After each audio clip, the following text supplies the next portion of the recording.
You don't deserve it, yet you got it. నీలో ఆ యొక్క సామర్థ్యత లేదు కానీ పొందుకున్నావు. అదే దేవుని యొక్క కృప. నీవు దారి తప్పినా సరే నేను నీ కొరకు చనిపోయానని చెప్పి యేసుక్రీస్తు మన కొరకు సిలువ పైన చనిపోయాడు. దేవుడు ఆ యొక్క సిలువ పైన నీ యొక్క పాపాన్ని తీసివేశాడు. దేవుడు ఆ యొక్క సిలువ పైన నీ యొక్క శాపమును తీసివేశాడు. ఆయన నీ యొక్క పాపము తీసివేయడమే కాదు, నిన్ను నీతిమంతునిగా చేస్తున్నాడంట. That is the beauty of God. దేవుడు అంటున్నాడు, మీరు పాపం చేశారు కదా, నో ప్రాబ్లం, నేను మీ కొరకు యేసుక్రీస్తుని పంపిస్తున్నాను. ఎందుకు? ఆ యొక్క పాప ఊవిలో ఉండకుండా మీరు మరలా తిరిగి నా యొక్క మహిమను పొందుకోవడానికి. దేవుడు కూడా నిన్ను మరలా దత్తత తీసుకున్నాడు అని బైబిల్లో ఉంటుంది. దేవుడు ఎప్పుడైతే నిన్ను మరలా తిరిగి స్వీకరించాడో ఏం చేస్తున్నాడో తెలుసా? నీ యొక్క ప్రాచీన స్వభావాన్ని తీసేసి ఒక నూతన స్వభావాన్ని ఇస్తున్నాడు. God is giving you a new attitude, a new behaviour. పాత వ్యక్తిగా ఉండకూడదు, ఇకపై నీవు నూతనమైనటువంటి వ్యక్తిగా ఉండాలి. దేవుని యొక్క కృప మార్పు కొరకు వాడబడుతుంది. యేసుక్రీస్తు దీన్ని మార్చేశాడు. నువ్వు రక్షణ నిమిత్తం ఏం చేయవు, ఇంకా రక్షణే నీ యొక్క పునాది. హల్లెలూయా. ఒకప్పుడు ప్రాణాలు తీసేవాడు, దేవుని కృపను తెలుసుకున్నాడు, ప్రాణాలు పోసేవాడుగా మారాడు. That is exactly what the grace of God is going to change you into. ఆ యొక్క పాప భావంలో బ్రతకొద్దు. పాప భావం ఏమని చెప్తా ఉంటుందంటే, అయ్యో పాపం చేసేసావు, ఇప్పుడు ఎలాగా? దేవుడు నుండి దూరంగా ఉండాలి కదా, నువ్వు సంఘానికి వెళ్ళొద్దు. But you know what grace ఏం చెప్తుందో తెలుసా? పాపం చేసావా, దేవుని సన్నిధిలో ఇంకా ఎక్కువ గడిపంటుంది. అందరూ లేచి నిలబడదాము. ఎఫెసీయులకు రాసిన పత్రిక 2వ అధ్యాయము 8వ వచనము. ఈ యొక్క వచనం ద్వారా, ఈ యొక్క అధ్యాయం ద్వారా దేవుడు మనతో మాట్లాడాలని చదువుదాం. మీరు విశ్వాసము ద్వారా కృపచేతనే రక్షింపబడి ఉన్నారు. ఇది మీ వలన కలిగినది కాదు, దేవుని వరమే. హల్లెలూయా. అందరూ చెప్పండి, దేవుని వరమే. 9వ వచనం చదువుదాం. అది క్రియల వలన కలిగినది కాదు గనుక ఎవడును అతిశయపడ వీలు లేదు. హల్లెలూయా. దేవుని కృప. అందరూ చెప్పండి, దేవుని కృప. దేవుని కృప వలనే మన జీవితం ఉంది. దేవుని కృప వలనే మనం ఊపిరి పీలుస్తున్నాం. దేవుని కృప వలనే మన కుటుంబం నడుస్తుంది. దేవుని కృప వలనే సమస్త కార్యములు జరుగుతున్నాయి. హల్లెలూయా. కళ్ళు మూసుకుందాం, ప్రార్థన చేద్దాం. దేవ యొక్క వాక్యం ద్వారా నీవు మాతో మాట్లాడమని చెప్పి ప్రతి ఒక్కరు కూడా మన యొక్క హృదయంలో మనం దేవుణ్ణి అడుగుదాం. ప్రియ పరలోకపు తండ్రి, ఈ ఉదయకాలంనైనా నీ యొక్క అధికారం క్రిందన వస్తున్నాము రాజా. మా అధికారమును తొలగిస్తున్నాము దేవా. పరిశుద్ధాత్మ యొక్క స్వరము తప్ప ఇంకా ఏ స్వరమునైనా ఇక్కడ వినపడడానికి వీలు లేదు రాజా. పరిశుద్ధాత్ముడా, నీ యొక్క అగ్నిని మా పైన ఉంచుము. పరలోకము మాట్లాడుతున్నప్పుడు భూమి స్పందించేలాగిన సహాయం చేయము దేవా. ఈ ఉదయకాలం మాట్లాడేది మా మాట కాదు, నీ మాట దేవా. ఈ ఉదయకాలం రాజా, నా యొక్క నోటిని అభిషేకించమని ప్రార్థిస్తున్నాను. సత్యముతో అభిషేకించుము. మా మనసులను ప్రభువా స్పష్టతతో అభిషేకించుము. మా ఆత్మలనైనా ధైర్యముతో అభిషేకించుము ప్రభువా. మేము కలిగి ఉన్నటువంటి ప్రతి బంధకమును యేసు నామములో తొలగిస్తున్నాము దేవా. మా యొక్క నేత్రాలను తెరవమని ప్రార్థిస్తున్నాము. మా యొక్క హృదయాలను తెరవమని ప్రార్థిస్తున్నాము. నీ యొక్క శక్తివంతమైనటువంటి వాక్యమును మేము తీసుకునేలాగిన మా యొక్క హృదయాలను పదునుపరుస్తున్నాము దేవా. ప్రతి ఒక్కరి యొక్క అపరాధము ఈ ఉదయకాలం యేసు నామములో తెంచివేయబడి ప్రతి ఒక్కరిలో విశ్వాసము పెంపొందించేలాగిన సహాయం చేయము దేవా. మా యొక్క జీవితాలు ఈ ఉదయకాలం మార్చబడాలయ్యా దేవా. క్రీస్తుని మేము పెంపొందించుకొని నిన్ను మేము తగ్గించుకోవడానికి సహాయం చేయము దేవా. మా యొక్క ఆలోచనలు మమ్ములనునైనా నీ యొక్క మార్గం నుండి ప్రక్కకు పెట్టి పరిశుద్ధాత్ముడా, నీవు మమ్మల్ని ఓవర్టేక్ చేయమని ప్రార్థిస్తున్నాము ప్రభువా. నీవు మాతో మాట్లాడము. యేసు నామములో అడిగి ప్రార్థిస్తున్నాము తండ్రి, ఆమేన్. అందరు కూడా ప్రశాంతంగా కూర్చుందాము. Let's all be seated. ఈ ఉదయకాలము నేను ఎంచుకున్నటువంటి అంశము కృపలో ఏంటి అంటే, దేవుని కృప జీవితాలను మార్చేసే ఒక గొప్ప వరము. దేవుని యొక్క కృప జీవితాలను మార్చేసే ఒక గొప్ప వరము. ఈ యొక్క కృప అనేటువంటి అంశము మనము సంఘములో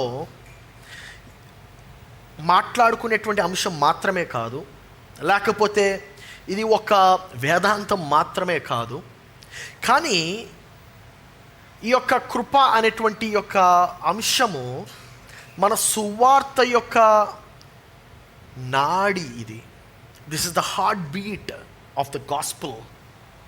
ఎందుకంటే మనము ఈ యొక్క కృప అనేటువంటి అంశాన్ని కానీ మనము సంఘము నుండి, బైబిల్ నుండి తీసేస్తే మనకి మిగిలిందల్లా ఒక మతము అనగా set of rules, set of regulations. మంది కూడా, క్రైస్తవ్యము కూడా ఒక మతంలాగా మారిపోతుంది. ఎందుకంటే నువ్వు ఇలా చేయాలి, అలా చేయాలి. భారతదేశంలో ప్రత్యేకంగా చూస్తే మనం చాలా మతపరంగా ఉంటాం. మనం ఉపవాసం ఉంటాం. కానీ ఈ యొక్క భారతదేశంలో ప్రత్యేకంగా మనము రకరకాల ప్రయత్నాలు చేస్తూ ఉంటాం. ఎందుకంటే దేవుని యొక్క దృష్టిలో పడడానికి, లేకపోతే దేవుని యొక్క మంచి దృష్టిలో ఉండడానికి. ఫర్ ఎగ్జాంపుల్, కొంతమంది కొబ్బరికాయలు మొక్కు ఉంటుంది, కొబ్బరికాయలు కొడుతూ ఉంటారు గుడి దగ్గర. లేకపోతే కొంతమంది తీర్థయాత్రలకు వెళ్తూ ఉంటారు. కొంతమంది రకరకాలుగా దానికి అది ఇది ఉండదు.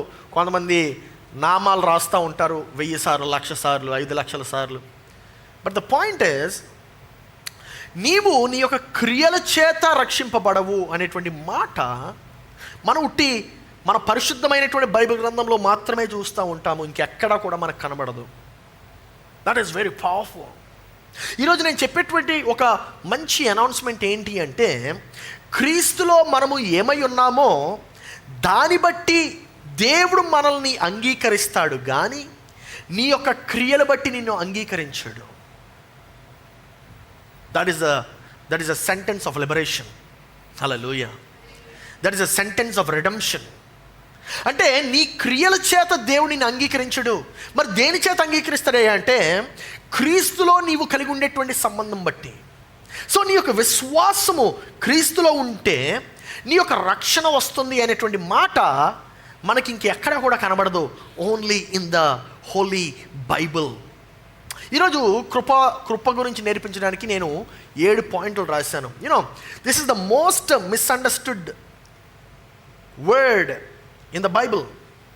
కృప అనగా మనం విచ్చలవిడితనం అనుకుంటూ ఉంటాం, కానీ కృప అనగా ఏంటి అనేది this is my best try అన్నమాట.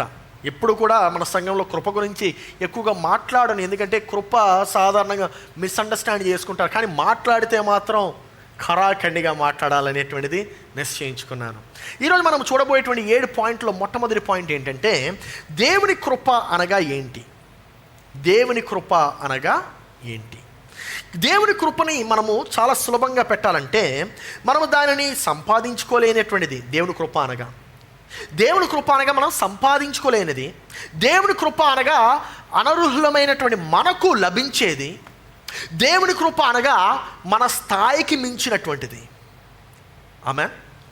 అంటే ఆ యొక్క కృప అనగా మనం అనర్హులము, అందుకే అది కృప అయ్యింది. అందుకే మనం బైబిల్ గ్రంథంలో చూస్తూ ఉంటాం. రోమిలికి రాసిన పత్రిక 11వ అధ్యాయము 6వ వచనంలో చూస్తూ ఉంటాం. ఏమనంటే, అది కృపచేతనైన ఎడల ఇకను క్రియలు మూలమైనది కాదు, కాని ఎడల కృప ఇకను కృప కాకపోవును. అంటే దాని అర్థం ఏంటంటే, అంటే క్రియల చేత ఒకవేళ ఏమైనా వస్తే అది కృప అవ్వదయ్యా. ఒకవేళ క్రియల చేత వస్తే అది కృప ఎలా అవుతుంది? కాబట్టి కృప అనేటువంటిది క్రియల చేత కాదు. ఆ యొక్క అర్హత మనకు లేదు. ఆ యొక్క we're not worthy of getting it. That is what is called as grace. ఇది మనకు చాలా చక్కగా అర్థం కావాలంటే, ఒకవేళ ఎవరైనా ఎగ్జామ్లో ఫెయిల్ అయినట్లయితే, మీ యొక్క టీచర్ మిమ్మల్ని ఒకవేళ 35 మార్కులు అనుకోండి పాస్ మార్కు, మీ టీచర్కి మీకు 30 మార్కులదే రాగిపోయారు. మీ టీచరు కృప చూపించి 5 మార్కులు వేసి పాస్ చేస్తానులే, వర్రీ అవ్వద్దని చెప్పి పంపిస్తే మన యొక్క దుఃఖము ఆనందం కింద మార్చివేయబడుతుంది. హల్లెలూయా. That is exactly what is called as కృప. కృప అనగా అది. అంటే ఆ యొక్క 5 మార్కులు మనం పొందుకున్నటువంటి వారం కాదు. ఆ యొక్క పాస్ అనేటువంటిది మనము పాస్ అయ్యేటువంటి వారం కాదు. We are not worthy, we are not deserving it. What is happening is, దాన్ని మనం పొందుకునేటువంటి వారం కాదు, కానీ దాన్ని మనం పొందుకున్నాము. అందుకే దానిని మనము కృప అని పిలుస్తున్నాము. హల్లెలూయా. కృప. నా జీవితంలో కూడా చాలాసార్లు, దేవా నేను ఇంకా కష్టపడాలి, నేను ఇంకా ఇది చేయాలి అనుకున్నప్పుడు దేవుడు నాకు పదే పదే రిమైండ్ చేసింది ఏంటో తెలుసా, నువ్వు అంత కష్టపడద్దు, కొంచెం రెస్ట్ తీసుకో, నేను పని చేస్తాను అంటాడు. That is what is called as Salve, that is what is called as grace. Grace అనగా ఏంటి అంటే మనం రక్షణ కొరకు పని చేయము, మనం రక్షణ నుండి పని చేస్తాము. హల్లెలూయా. That is a power statement. అంటే we don't work for salvation. నాకు రక్షణ కొరకు నేను ఏమి చేయను, రక్షణ, నా ఉపవాసం నాకు రక్షణ ఇవ్వదు, నా యొక్క మొక్కుబడి నాకు రక్షణ ఇవ్వదు, నా యొక్క క్రియలు నాకు రక్షణ ఇవ్వవు. నాకు రక్షణ అనేటువంటి దేవుని యొక్క కృప నుండి వస్తుంది. ఆ కృప నుండి నేను పని చేస్తాను. I'm working from the point of salvation. Hallelujah. I you understanding church? ఆ యొక్క గ్రేస్ అనేటువంటిది ఏంటంటే మనకు ఒక పునాదిగా ఉంటుంది. అక్కడి నుండి మనం రక్షణ కొరకు పని చేయము, రక్షణ నుండి పని చేస్తాము. దేవుని యొక్క కృప ఇది ఎలా ఉంటుందంటే, ఇది మనం ముందే ఎందుకు నేర్చుకోవాలంటే, మునిగిపోతున్నటువంటి వాడికి మనము ఇదే స్విమ్మింగ్ క్లాసెస్ నేర్పం. స్విమ్మింగ్ క్లాసెస్ ముందు నేర్పిస్తాం. కానీ కొంతమంది ఎలా ఉంటారంటే, మునిగిపోతున్నప్పుడు లెఫ్ట్ కొట్టు, రైట్ కొట్టు, కాలు ఇలాగాడించు, అరే మునిగిపోతున్నాడు రా, వాడిని ముందు రక్షించరా బాబు. అది కృప. హల్లెలూయా. అనేక సార్లు మనము ఎస్పెషల్గా మనకు చాలామంది ఫ్రెండ్స్ తెలిసినటువంటి వారు ఉంటారు. మనం ఏమైనా హెల్ప్ కోసం వెళ్తే సలహాలు ఇస్తారు. కావాల్సింది సలహా కాదు, సహాయము. అదే దేవుని యొక్క కృప. ఈ యొక్క దేవుని యొక్క కృప ఏంటంటే నిన్ను నీటిలో నుండి రక్షించడానికి నీటిలోకి దూకేది దేవుని కృప. God's grace jumps into the water so God can save you from drowning. రెండవ పాయింట్ ఏంటి అంటే దేవుని కృప మనకి ఎందుకు కావాలి, దేవుని కృప మనకి ఎందుకు కావాలి. దేవుని కృప అంటే ఏంటో అర్థమైంది, కానీ why do we need it, మనకి ఎందుకు కావాలి దేవుని కృప అంటే రోమీయులకు రాసిన పత్రిక 3వ అధ్యాయం 23వ వచనము స్పష్టంగా చెప్తుంది. ఏ భేదము లేదంట. అందరూ పాపము చేసి దేవుడు అనుగ్రహించిన మహిమను పొందుకోలేక పోవుచున్నాము. ఎవ్రీబడి ఏ భేదము లేదు, అందరూ. It's so hard. సో కొంతమంది కాదు, అందరూ చెప్పండి, అందరూ ఒకటే బోట్లో ఉన్నాం, పాస్టర్ గారితో సహా. హల్లెలూయా. అర్థమైందండి? పోప్ గారితో సహా. హల్లెలూయా. ఈ యొక్క మాట మనకు అర్థం కావాలంటే ఎలాగండి, ఎలా అవుతుంది? అందరూ ఒకటే ఎలాగా అంటే చాలా సింపుల్ అండి. బట్టల దుకాణంకి వెళ్ళి ఉంటాం కదా మనం. బట్టల దుకాణం అంటే ఇప్పుడు బట్టల దుకాణం అంటే రెడీమేడ్ క్లోత్స్. ఈ బట్టల దుకాణం కాదు, పాత బట్టల దుకాణం. మెటీరియల్ మాత్రం అమ్ముతారు. ఓకే, ఆ మెటీరియల్ మాత్రం అమ్మేటువంటి దుకాణానికి వెళ్తే, ఇప్పుడు కూడా దయాల్స్ కానీ వాటికి వెళ్తే మనం మెటీరియల్ కొంటే వాడు ఫస్ట్ ఒక కర్ర తీస్తాడు. కొంచెం పెద్ద షాపులో ఇది ఇనపరాడు ఉంటుంది. అది కరెక్ట్గా 1 మీటర్ ఉంటుంది, లేదా 3 మీటర్లు ఉంటుంది అనమాట, లేదా 2 మీటర్లు కరెక్ట్గా. ఒకవేళ అది 1 మీటర్ ఉండకుండా సగం మీటర్ ఉందనుకోండి, ఆడు మనకు 1 మీటర్ అని చెప్పి కొలిచి వచ్చేస్తుందా మనకి? కాదు. ద పాయింట్ ఈస్, వాడు ఎన్నిసార్లు కొలిసినా అది 1 మీటర్ అవ్వదు. అది బికాజ్ అది షార్ట్ అయిపోయింది. And that's exactly what's happening with us. మనం ఆదాము పాపం చేసి ఉన్నాడు, ఆదాము నుండి అందరం వచ్చి ఉన్నాము. మరి అందరం కూడా అదే మెజర్మెంట్ చేత మనం కొలవబడుతున్నాం కదా. Are you understanding? The point is, మనం కొంతమంది కాదు, ఒకరు కాదు, అందరూ కూడా పాపంలోనే ఉన్నాము. నా ప్రియ సహోదరుడా, దేవుని యొక్క పరిపూర్ణత, దేవుని యొక్క పరిశుద్ధమైనటువంటి పరిపూర్ణత ఎంత బలమైనటువంటిదంటే అది మన యొక్క ప్రతి ఓటమిని కూడా జయించి, మన యొక్క ప్రతి ఫెయిల్యూర్ని ఆయన యొక్క కృప ద్వారా మరలా రక్షిస్తాడట. మనకి ఇక్కడ ఎక్కడ కనబడుతుందంటే యెషయా గ్రంథం 64వ అధ్యాయము 6వ వచనం చూసినట్లయితే, అపవిత్రుల వంటి వారమైతిమి, మా నీతి క్రియలు అన్నీ మురికి గుడ్డల వలె నాయను, మేమందరమును ఆకుల వలె వాడిపోతిమి, గాలివాన కొట్టుకుపోయినట్లుగా మా దోషములు మమ్మును అంటే మనందరం కూడా కృప లేకపోతే ఏమవుతున్నామంటే వీఆర్ గోయింగ్ అవే.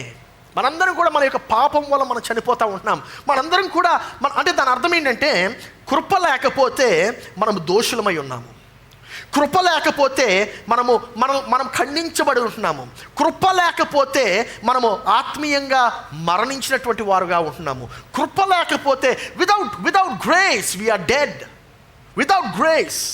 కానీ ఎఫెసీలకు రాసిన పత్రిక ఇంకా మనం చూద్దాము దీని గురించి. ఎఫెసీలకు రాసిన పత్రిక 2వ అధ్యాయం 1వ వచనము, మీ అపరాధముల చేత పాపముల చేతను మీరు చచ్చిన వారై ఉండగా ఆయన మిమ్మును క్రీస్తుతో కూడా బ్రతికించెను. హల్లెలూయా.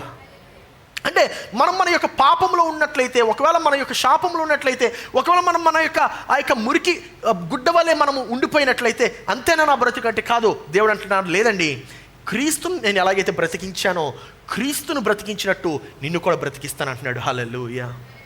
నా ప్రియ సహోదరి సహోదరుడా, ఎలాగండి మన క్రీస్తు ఎందుకు కావాలి? నాకు క్రీస్తు ఎందుకు కావాలి? క్రీస్తు ఒక్కడేనా అంటే, well, I have a beautiful answer for you.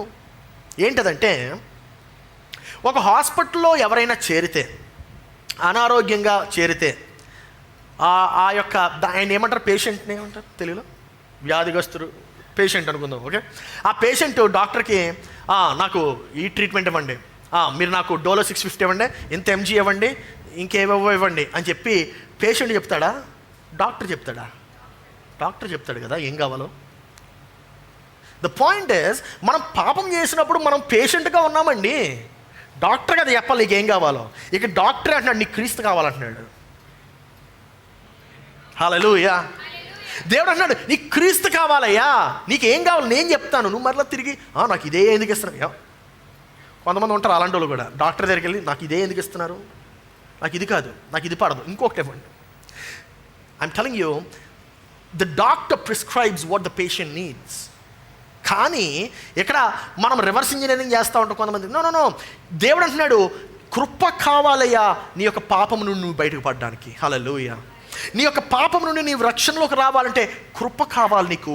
3వ పాయింట్ నేను ఈరోజు మీకు నేర్పిద్దాం అనుకుంటుంది, యేసుక్రీస్తు ద్వారా కృప లభించును. హల్లెలూయా. ఎవరి ద్వారా? యేసుక్రీస్తు ద్వారా. యేసుక్రీస్తు ద్వారా కృప వస్తుందండి. నీ కొబ్బరికాయల ద్వారా కృప రాదు, నీ యొక్క యాత్ర ద్వారా కృప రాదు.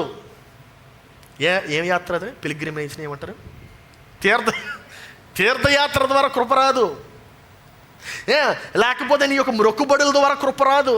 No, you don't get saved through those deeds, you get saved through grace. అందరూ చెప్పండి, గ్రేస్ ఆఫ్ గాడ్. అండ్ ఈ యొక్క కృప ఎలా వస్తుందంటే యేసుక్రీస్తు ద్వారా వస్తుంది. యోహాను సువార్త 1వ అధ్యాయం 14వ వచనము, ఈ యొక్క కృపకు ఒక పేరు ఉంది, చూద్దాం ఆ పేరేంటో. వాక్యము శరీరధారి అయి కృపా సత్య సంపూర్ణుడగు మన మధ్య నివసించెను. హల్లెలూయా. తండ్రి వలన కలిగిన అద్వితీయ కుమారుణ్ణి మహిమ వలనే మనము ఆయన మహిమను మనం కనుక్కోవాలంటే ఎలాగా? యేసుక్రీస్తు ద్వారానే. I understanding church? సో దేవుని యొక్క మహిమ, ఇందాక మనం చదివాము, ఆయన మహిమను మనం పోగొట్టుకున్నాము. ఇప్పుడు ఆ యొక్క మహిమను మనం తిరిగి పొందుకోవాలంటే ఎవరు కావాలి మనకి? యేసుక్రీస్తు కావాలి. ఆ యొక్క మహిమ ఏంటి? ఈ యొక్క బూది గంతాల్ని మార్చేటువంటి మహిమ, ఈ యొక్క భూలోకాన్ని శాసించేటువంటి మహిమ, ఈ యొక్క లోకములో నీవు తోకగా కాదు నిన్ను శిరస్సుగా తలగా చేసేటటువంటి ఆ యొక్క మహిమ నీ జీవితంలోకి రావాలంటే నీకు దేవుని యొక్క కృప కావాలి. ఆ కృప పేరే యేసయ్య. That is what the grace of God is. Hallelujah. That is who the grace of God is. యేసుక్రీస్తు అనగా ఎవరంటే దేవుని యొక్క నరజాతిలో నర రూపములో దేవుని యొక్క కృప, అదే యేసుక్రీస్తు. రోమీయులకు రాసిన పత్రిక ఇప్పుడు 5వ అధ్యాయం 8వ వచనం చూద్దాము. అయితే దేవుడు మన ఎడల తన ప్రేమను వెల్లడిపరుచుచున్నాడు, ఎట్లనగా మనం ఇంకను పాపులై ఉండగానే క్రీస్తు మన కొరకు, మనం ఇంకా పాపులై ఉండగానే అంటే ఎప్పుడు కూడా కృప నీవు పాపంలో ఉండగానే నేను రక్షిస్తుంది అంటే నీవు మారకముందే రక్షిస్తుంది. దేని కొరకు రక్షిస్తుంది? మార్పు కొరకు రక్షిస్తుంది. ఐ అండర్స్టాండింగ్ చూడొచ్చు. సో ఇది ఈ యొక్క ఇలస్ట్రేషన్ మనకు అర్థం కావాలంటే let me give you a child's illustration. కుటుంబంలో పిల్లలు ఉన్నారనుకోండి, ఓకే, పిల్లలు ఉంటే ఒకవేళ ఆ యొక్క పిల్లోడు తప్పు చేస్తే, ఫెయిల్ అయిపోతే ఎగ్జామ్స్లో, ఆ యొక్క తల్లిదండ్రులు ఇంకా కఠినంగా శిక్షించి కోపపడతా ఉంటే ఏమైనా బెటర్ అవుతాడా? అవ్వడు. వాడు దారి తప్పుతున్నట్లయితే ఇంకా ప్రేమను చూపించాలి. అరే నువ్వు దారి తప్పుతున్నావు అని చెప్పి ప్రేమగా చెప్పాలి. హల్లెలూయా. వారికి అర్థమయ్యేటట్టు చెప్పాలి. ద పాయింట్ ఈజ్ ఆ యొక్క కుమారుడు మిస్బిహేవ్ చేసినా సరే, డిసప్పాయింట్ అయినా సరే, ఏం చేసినా సరే, ద పాయింట్ ఈజ్ తల్లిదండ్రులు ప్రేమించకుండా ఆపలేరు. ఎందుకు? వారి యొక్క కృపను ఆ యొక్క కుమారుల పైన చూపిస్తున్నారు, కుమార్తెల పైన చూపిస్తున్నారు. కనుక యేసయ్య మన కొరకు చేసినటువంటి కార్యం అదే. నీవు దారి తప్పినా సరే నేను నీ కొరకు చనిపోయానని చెప్పి యేసుక్రీస్తు మన కొరకు సిలువ పైన చనిపోయాడు. మనం 2 కొరింథీయులకు రాసిన పత్రిక 5వ అధ్యాయము 21వ వచనంలో చూస్తూ ఉంటాము. ఎందుకనగా మనం ఆయన యందు దేవుని నీతి అగునట్లు పాపము ఎరుగని ఆయనను మన కోసము పాపముగా చేసెను. నా ప్రియ సహోదరి సహోదరుడా, దేవుడు ఆ యొక్క సిలువ పైన నీ యొక్క పాపాన్ని తీసివేశాడు. దేవుడు ఆ యొక్క సిలువ పైన నీ యొక్క ప్రతి పాపమును, నీ యొక్క శాపమును తీసివేశాడు. ఆయన నీ యొక్క పాపమును తీసివేయడమే కాదు, నిన్ను నీతిమంతునిగా చేస్తున్నాడంట. That is the beauty of God. అది దేవుని యొక్క కృప. దేవుని యొక్క కృప నీ కొరకు ఏం చేసిందంటే నీ యొక్క పాత జీవితాన్ని ఒక నూతన జీవితంగా మారుస్తుంది. 4వ పాయింట్ ఏంటంటే క్రియల ద్వారా కాదు, కృప ద్వారా మాత్రమే రక్షణ వస్తుంది. క్రియల ద్వారా రాదండి. నువ్వు ఎంత ప్రయత్నించినా రాదండి. మనము తీతు గ్రంథము చూసినట్లయితే 3వ అధ్యాయము 5వ వచనము, మనము నీతిని అనుసరించి చేసిన క్రియల మూలముగా కాక, ఏంటది? నీతిని అనుసరించి చేసిన క్రియల మూలముగా కాక తన కనికరము చొప్పుననే పునర్జన్మ సంబంధమైన స్నానము ద్వారా. అంటే దాని అర్థం ఏంటి? నీకు ఒక నూతన జన్మ ఇస్తున్నాడు. ఏమంటే పునర్జన్మ అనగా సాధారణంగా మనకు ఉండేటువంటి నాగరికతలో ఈ జన్మలో నువ్వు మంచి పుణ్య కార్యక్రమాలు చేస్తే వచ్చే జన్మలో కుక్కగా పుట్టకుండా మనిషిగా పుడతామంటున్నాడు. కానీ దేవుని యొక్క వాక్యం ఏమని చెప్తుంది తెలుసా? నీకు పునర్జన్మ వచ్చే జన్మ కాదు నాయనా, ఇప్పుడే ఇస్తున్నాను అంటున్నాడు. ఏంటా ఇప్పుడే ఎలా ఇస్తున్నావు? అది కూడా నీ క్రియలు బట్టి కాదు, దేవుని యందు నీకు ఉండేటువంటి విశ్వాసం బట్టి. హల్లెలూయా. Isn't that beautiful? Isn't that excellent? That is the best news that we have. యేసుక్రీస్తు అంటున్నాడు, నీ యొక్క పునర్జన్మ వచ్చే జన్మ కాదు, ఈ జన్మలోనే నీ యొక్క జీవితాన్ని మార్చేస్తాను. ఇది మనకి ఇంకా బాగా అర్థం కావాలంటే, ఎక్కడైనా మనము పేద కుటుంబాలని మనం చూస్తే, బడుగు బలహీనటువంటి కుటుంబాలను మనం చూస్తూ ఉంటే, వారు మేము పేదరికంలో పుట్టాలని చెప్పి ఎవరు పుట్టరు కదా, అనుకోకుండా పేదరికంలో పుడతా ఉంటారు. కానీ ఇక్కడ విషయం జాగ్రత్తగా గమనించండి, ప్రభుత్వము కొన్ని స్కీమ్స్ ఆఫర్ చేస్తూ ఉంటుంది. దేనికి? నీవు పేదరికంలో పుట్టావు కనుక నీ యొక్క పేదరికాన్ని తొలగించడానికి నేను కొన్ని రిజర్వేషన్స్ ఇస్తాను, లేకపోతే కొన్ని స్కీమ్స్ ఇస్తూ ఉంటాను, వాటిని వాడుకొని నువ్వు పైకి రావచ్చు అని చెప్తూ ఉంటుంది. ఏమండి, వీరు ఏమైనా అడిగారా మాకు స్కీమ్స్ ఇవ్వండి అని? లేదు. ప్రభుత్వమే గుర్తించి ఆ యొక్క బడుగు బలహీన వర్గాలకు మేము మీకు స్కీమ్స్ ఇస్తున్నాము. ఎందుకు? మిమ్మల్ని ఆ యొక్క పేదరికం నుండి పైకి లేవనెత్తడానికి. That is the grace of God. This might not be the best example, but that is the most relatable example. ఏమండి, నా ప్రియ సహోదరి సహోదరుల, దేవుడు అంటున్నాడు, మీరు పాపం చేశారు కదా, నో ప్రాబ్లం, నేను మీ కొరకు యేసుక్రీస్తుని పంపిస్తున్నాను. ఎందుకు? ఆ యొక్క పాప ఊవిలో ఉండకుండా మీరు మరలా తిరిగి నా యొక్క మహిమను పొందుకోవడానికి. ఆమేన్. మనం ఈ యొక్క మాటను చూసినట్లయితే రోమిలికి రాసిన పత్రిక 4వ అధ్యాయం 5వ వచనంలో కనబడతా ఉంటుంది. పని చేయక భక్తిహీనుని నీతిమంతునిగా తీర్చువాని యందు విశ్వాసముంచు వానికి వాని విశ్వాసము నీతిగా ఎంచబడుచున్నది.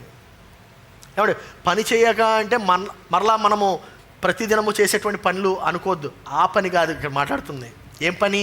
నీ రక్షణ కొరకు చేసే పని. అర్థమవుతుందా?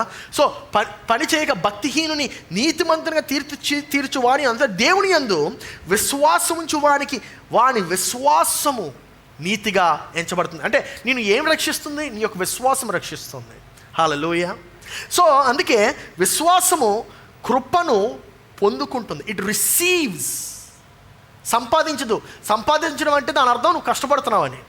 ఇక్కడ నీ యొక్క విశ్వాసం సంపాదించదు, నీ విశ్వాసం పొందుకుంటుంది. అర్థమవుతుందా? ఇప్పుడు నీ క్రీస్తు యందు విశ్వాసం ఉంటే నువ్వు ఆటోమేటిక్గా దేవుని యొక్క కృపను పొందుకుంటావు. హల్లెలూయా. That is the beauty of God. 5వ పాయింట్ నేను మీకు నేర్పిద్దాం అనుకుంటుంది ఏంటంటే, కృప సాకు కొరకు కాదు, మార్పు కొరకు. దేని కొరకండి? అంటే చాలామంది ఏమనుకుంటారంటే, బ్రదర్ దేవుని కృప ఉంది కదా బ్రదర్, ఏం పర్వాలేదులేండి, ఈరోజు ఈ చిన్న పాపం చేసేస్తాను, రేపటి నుండి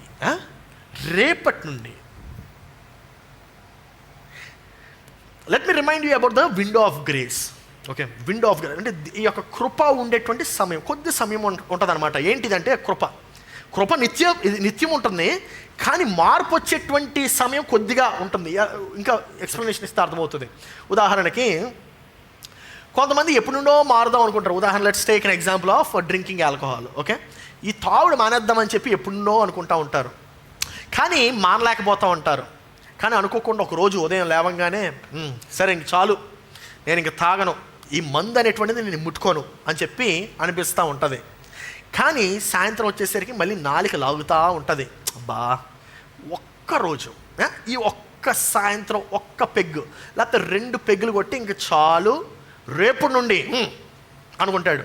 సాయంత్రం మందు కొట్టుతాడు, మళ్ళీ రేపు సాయంత్రం సరే నేను ఎలా కొట్టాం కదా, ఈరోజు కూడా కొట్టేసి కొంచెం రేపటి నుండి అని చెప్పి అనుకుంటాడు. అలాగా 1 రోజు 2 రోజులు అవుతాయి, 2 రోజులు వారం రోజులు అవుతాయి, వారాలు నెలలు అవుతాయి, నెలలు సంవత్సరాలు అవుతాయి. అప్పుడు ఉండేటువంటి బలము, అప్పుడు ఉండేటువంటి ఆ యొక్క కృప ఇప్పుడు ఉండదు. ఇప్పుడు ఏముంటుంది తెలుసా? డిప్రెషన్ ఉంటుంది. ఇప్పుడు ఏముంటుంది? నిరుత్సాహం ఉంటుంది. అయ్యో, నేను మరలా ఈ వ్యసనంలో పడిపోయానే, ఈ వ్యసనం నుండి మరలా నేను బయటకు రాలేనే అనేటువంటి ఆలోచన కలుగుతుంది. అపవాది అలాగే అటాక్ చేస్తూ ఉంటాడు. అపవాది ఏం చేస్తూ ఉంటాడంటే ఆ యొక్క సమయంలో ఆ యొక్క నీ యొక్క బలహీనతను బలము కింద మార్చేటువంటి ఆ యొక్క దేవుడు అనుగ్రహిస్తూ ఉంటాడనమాట. ఆ యొక్క కృప, ఆ యొక్క కొద్ది I call it the Windows of grace. ఆ యొక్క కొద్ది సమయాలను మనకు అనుగ్రహిస్తూ ఉంటాడు. ఎందుకంటే మార్పును తీసుకొచ్చేటువంటి సమయం అన్నీ కూడా సమకూరుస్తూ ఉంటాడు. నువ్వు కానీ ఆ సమయాన్ని వినియోగిస్తే నిన్ను బలవంతుడిగా మారుస్తాననేటువంటి సమయము. కానీ మనం దాన్ని తృణీకరిస్తాం మన బలహీనతల వలన. నా వ్యక్తిగత ఎగ్జాంపుల్ కూడా తీసుకున్నట్లయితే, నేను ఈ డిసెంబర్ నెల అంతా కూడా జిమ్ లేదు, ఎక్సర్సైజ్ లేదు, ఏమీ లేదు. ఫుల్గా మంచి పొట్ట పెంచేశాను, బాగా లావ్ అయిపోయాను.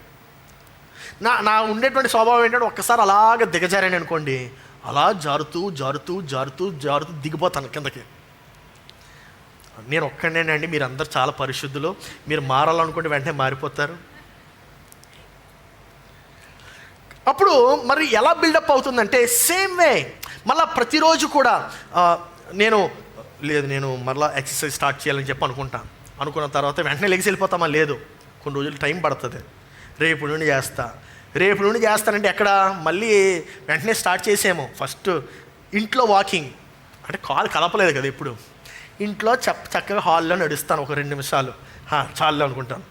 మరుసటి రోజు మేడ మీదకి వెళ్తా, మళ్ళీ కొంచెం స్టార్ట్ చేస్తా, తర్వాత ఇంట్లో కొంచెం ఎక్సర్సైజ్ చేస్తా, తర్వాత నెమ్మదిగా రోడ్ ఎక్కుతా, జిమ్కి వెళ్తా, పార్క్కి వెళ్తా.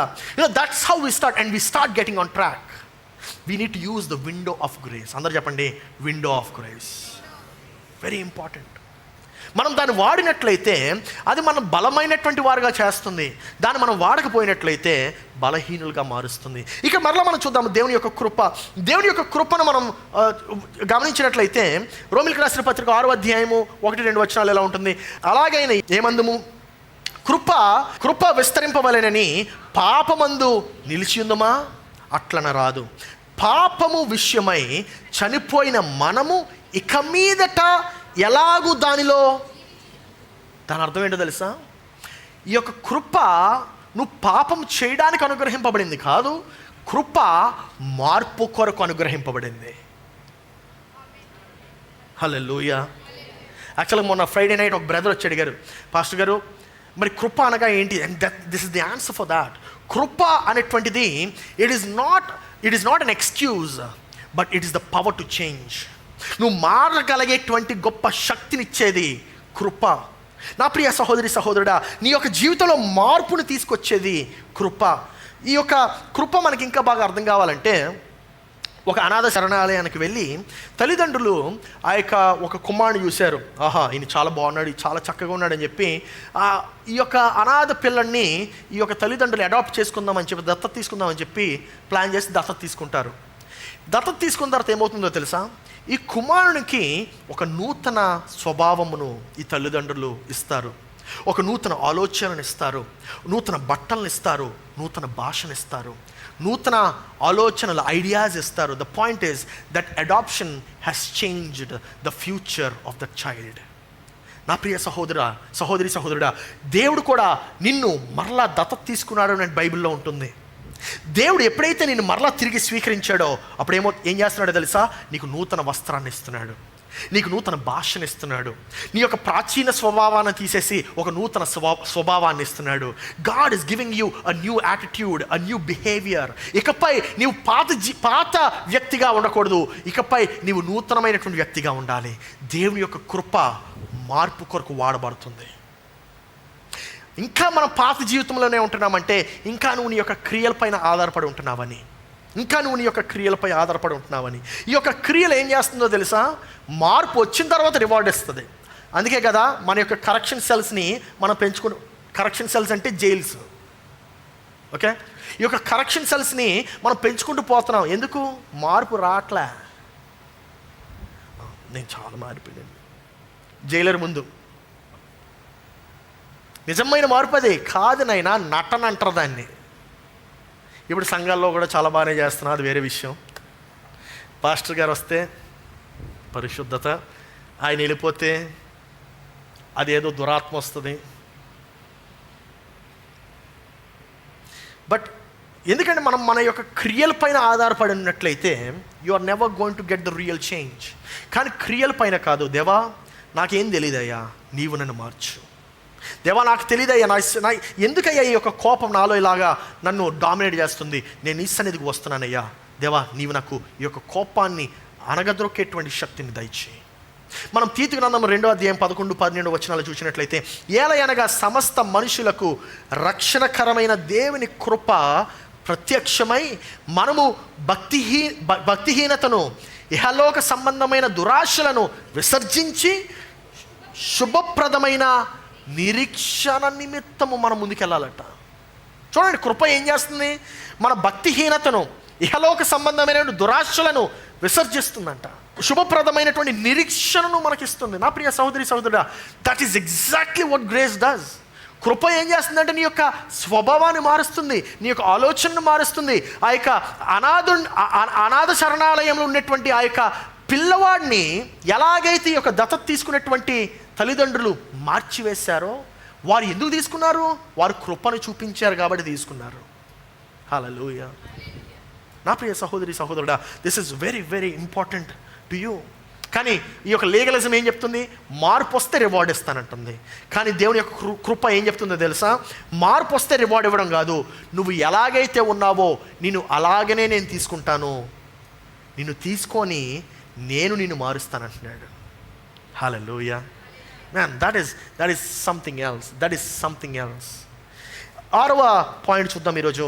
మన బలహీనతలో ఆయన కృప, మన బలహీనతలో ఆయన యొక్క కృప మనకు కావాలి. 2 కొరింథీయులకు రాసిన పత్రిక 12వ అధ్యాయము 9వ వచనం మనం చూసినట్లయితే ఎలా ఉంటుంది? అందుకు నా కృప నీకు చాలును, బలహీనత యందు నా శక్తి పరిపూర్ణమగుచున్నది, ఆయన నాతో చెప్పెను. నా కృప నీకు, అందుకు ఆయన నా కృప నీకు చాలును, బలహీనత యందు నా శక్తి పరిపూర్ణం అంటే దాని అర్థం ఏంటి? కృప ఏం చేస్తుందండి? ప్రతి కష్టాన్ని తొలగిస్తుందా? కృప ఏం చేస్తుందండి? ప్రతిదాన్ని తొలగిస్తుందా అంటే కాదండి. కృప ఏం చేస్తుందో తెలుసా? నీ యొక్క ప్రతి కష్టాన్ని తొలగించడం కాదు, ఆ యొక్క కష్టంలో నిన్ను బలపరుస్తుంది, ఆ యొక్క శ్రమల్లో నిన్ను బలపరుస్తుంది. ఇది ఇంకా మనకు చక్కగా అర్థం కావాలంటే, ఒక్కొక్కసారి నీకు ఒకానొక టైంలో నీకు మేబీ జాబ్ పోయి ఉండొచ్చు, లేకపోతే అనారోగ్య పాలై ఉండొచ్చు. అటువంటి సమయంలో ఏమైందో తెలుసా? దేవుని యొక్క కృప ఆ యొక్క అనారోగ్యంలో నిన్ను బలపరిచింది. ఆ యొక్క బలహీనత సమయంలో దేవుడు ఆ యొక్క బలహీనతను తొలగించలేకపోయి ఉండొచ్చు, కానీ ఆ యొక్క బలహీనతను అధిగమించేటువంటి బలాన్ని నీకు ఇచ్చాడు. That is real strength. అది నిజమైనటువంటి బలం. అంటే నాకు కూడా వ్యక్తిగతంగా దేవుడు అనేక సార్లు ఏం చేస్తూ ఉంటాడంటే, దేవా ఈ యొక్క కష్టాన్ని తొలగించంటే దేవుడు సమాధానం ఇస్తాడు, ఆ కష్టాన్ని తొలగించను, ఆ యొక్క కష్టములో నిలుచునేటువంటి బలాన్ని నీకు ఇస్తాను. ఈ ఉదయకాలం నీకు ఏం కావాలి? కష్టం తొలగింపబడడం కావాలా? కష్టములో శ్రమల మధ్యలో నిలబడేటువంటి బలం నీకు కావాలా? ఇది ఎలా ఉంటుందంటే, ఒక కూతురికి తండ్రి సైకిల్ నేర్పించడానికి ప్రయత్నిస్తున్నాడు.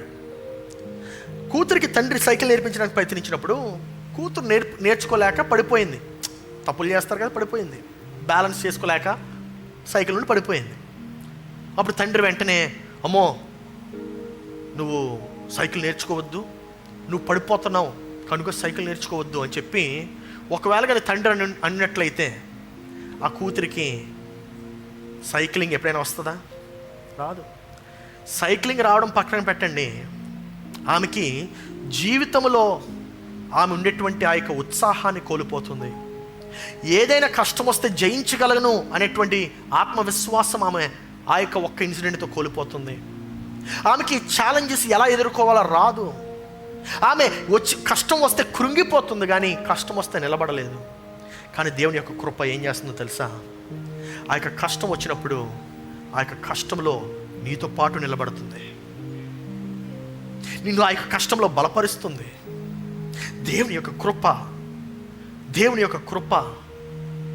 నిన్ను ఆ యొక్క శ్రమల మధ్యన నిలబడుతుంది, కానీ ఆ యొక్క శ్రమలలో నీతో పాటు నిలబడుతుంది. షడ్రకు, మేషకు, అబేద్నెగోతో ఉండేటువంటిది ఏంటంటే ఆ యొక్క దేవుని కృపే ఆ యొక్క అగ్నిగుండంలో ఉన్నది. నా ప్రియ సహోదరి సహోదరుడా, ఈరోజు దేవుడు నీతో కూడా ఉంటున్నాడు. దేవుడు నీతో కూడా ఉందామని ఆశపడుతున్నాడు. కానీ ఎలాగంటే, నీవు యేసయ్యను ఎప్పుడైతే అంగీకరిస్తావో, యేసయ్యను నీ యొక్క స్వంత రక్షకుడి కింద ఎప్పుడైతే స్వీకరిస్తావో, అప్పుడు చెప్పాల్సింది ఏంటంటే, యేసయ్యా ఇకపై నేను కాదు కానీ నీ యొక్క కృప నాతో ఉండాలి. 7వ పాయింట్, ఆఖరి పాయింట్ ఈరోజు మాట్లాడుకొని ముగించుకుందాము. ఏంటదంటే, కృపచేత రూపించబడ్డ జీవితము. కృపచేత రూపించబడ్డ జీవితము. దీంట్లో 3 పాయింట్లు మాట్లాడతాను. మొట్టమొదటిగా ఎలా రూపించబడాలంటే, మనము దీనత్వములో నడుస్తాము. ఎప్పుడైతే కృపను మనం పొందుకుంటామో, కృపను ఆధారము చేసుకొని, నేను చెప్పాను, కృపే మనకు ఆధారం అవ్వాలి. మన యొక్క రక్షణ మన యొక్క పునాది అవ్వాలి. మనం రక్షణ కొరకు వెళ్ళము. I understand in church. యేసుక్రీస్తు దీన్ని మార్చేశాడు. నువ్వు రక్షణ నిమిత్తం ఏం చేయవు, ఇంకా రక్షణే నీ యొక్క పునాది. హల్లెలూయా. ఈ యొక్క రక్షణ నీ యొక్క పునాది అయినప్పుడు, ఈ యొక్క కృప నీ యొక్క పునాది అయినప్పుడు, నువ్వు దీనత్వం నుండి నడుస్తావు, దీనత్వంలో నడుస్తావు. You walk in humility. You walk in humility. 1 కొరింథీయులకు రాసిన పత్రిక 15వ అధ్యాయం 10వ వచనంలో, అయినను నేనేమై ఉన్నానో అది దేవుని కృప వలననే అయి ఉన్నాను, మరియు నాకు అనుగ్రహింపబడిన ఆయన కృప నిష్ఫలము కాలేదు, కానీ వారందరికంటే నేను ఎక్కువగా ప్రయాసపడి తిని నేను కాను, నాకు తోడయున్న దేవుని కృపయే. చూడండి ఏం చెప్తున్నాడు అసలు. నేను అందరికన్నా ఎక్కువ కష్టపడుతున్నాను, కానీ మీకు విషయం తెలుసా? నేను అందరికన్నా ఎక్కువ కష్టపడుతున్నా సరే, కష్టపడుతుంది నేను కాదు, దేవుని కృప. What a beautiful word. ఇది రాసింది ఎవరు అనుకుంటున్నారు? ఒక ఆర్మీ జనరల్. ఒకప్పుడు ఆయన సేనాధిపతి. ఆయన క్రింద ఒక సైన్యాలు ఉండేవి. పాల్ అటువంటి వాడు యేసయ్యకు ఒక ఆర్మీ జనరల్గా మారాడు. హల్లెలూయా. ఒకప్పుడు ప్రాణాలు తీసేవాడు, దేవుని కృపను తెలుసుకున్నాడు, ప్రాణాలు పోసేవాడుగా మారాడు. That is exactly what the grace of God is going to change you into. దేవుని యొక్క కృప మార్పు కొరకుంది. దేవుని యొక్క కృప మార్పు కొరకుంది. మనము మన యొక్క భారతీయ నాగరికతలో ఒక మాట చెప్తా ఉంటారు. ఏంటంటే, నువ్వు ఎక్కడి నుండి వచ్చావో మర్చిపోవద్దు అని చెప్తా ఉంటారు కదా. ఎక్కడి నుండి వచ్చావో మర్చిపోవద్దు. నిజంగానే మర్చిపోవద్దండి. నువ్వు ఎక్కడి నుండి వచ్చావో తెలుసా? పరలోకం నుండి వచ్చావు. నువ్వు పరలోకం నుండి వచ్చినటువంటి సంఘటన మర్చిపోవద్దు. ఈ బట్టలు దేవుడు నీకు ఇచ్చినటువంటి సంఘటన మర్చిపోవద్దు. ఈ ఊపిరి దేవుడిదే అనేటువంటి సంఘటన మర్చిపోవద్దు. నీ యొక్క కారు, నీ యొక్క వాహనము దేవునిదే అనేటువంటి సంఘటన మర్చిపోవద్దు. Do not forget where you came from. నీ యొక్క పునాది మర్చిపోవద్దు. ఎందుకో తెలుసా? అది దేవుని కృప. ఒకవేళ యేసుక్రీస్తు ఇంతగా మనం క్షమించాడు కదా. ఎంత క్షమించాడండి? నీవు పాపంలో ఉండగానే క్షమించాడు కదా. మరి నువ్వెందుకు ఇతరులు మారుతున్నప్పుడు క్షమిద్దాం అనుకుంటున్నావు? యేసు ప్రభు ఏమని చెప్తున్నాడు తెలుసు? మార్పు వచ్చిన తర్వాత క్షమాపణ కాదు, మార్పు రాకముందే క్షమాపణ. ఎఫెసీయులకు రాసిన పత్రిక 4:32 ఒకని ఎడల ఒకడు దయ కలిగి కరుణా హృదయులై క్రీస్తునందు దేవుడు మిమ్మును క్షమించిన ప్రకారము మీరును ఒకరికొకరు. ఎప్పుడు క్షమాపణ వస్తుందో తెలుసా మీకు? When you have the grace of God.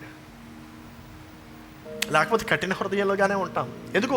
ఇప్పుడు నేనే నేనే నేనే నేనే ఏమన్నా ఎప్పుడైనా ఆలోచించారు? నేనే నేనే నేనే నేనే అని కూడా ఎంత బర్డెన్ సమ్గా ఉంటుంది అది. దేవుడు అంటున్నాడు, నువ్వే నువ్వే అనొద్దురా, మనము మనము మనము అని అంటున్నాడు. హల్లెలూయా. అప్పుడు దేవుడు ఏమంటాడు తెలుసా? నువ్వు ముందు నడుస్తూ ఉండు, నేను పైన పట్టుకుంటాను అంటున్నాడు. That is exactly what he did with Israelites, right? ఇశ్రాయేలీయులు ఆ యొక్క ఎర్ర సముద్రం వచ్చిన వెంటనే దేవా దేవా దేవా అని ఏడ్చారు. ఎందుకో తెలుసా? వాళ్ళు అంతసేపు మేమే మేమే మేమే అనుకున్నారు.